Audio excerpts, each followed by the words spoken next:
সর্বতমঙ্গল রাধে বিনোদিনী রায়, বৃন্দাবনের বংশীধারী ঠাকুর কানাই।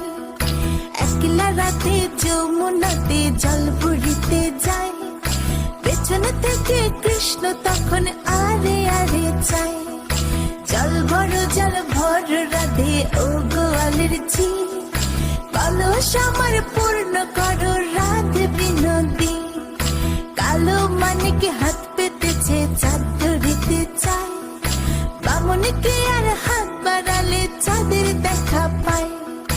কালো কালো করিস নেলো গোয়ালের ঝি, আমায় বিধাতা করেছে কালো, আমি করব কি? এক কালো যমুনার জল সর্বপ্রাণী খায়, আরেক কালো আমি কৃষ্ণ সকল রাধে চাই।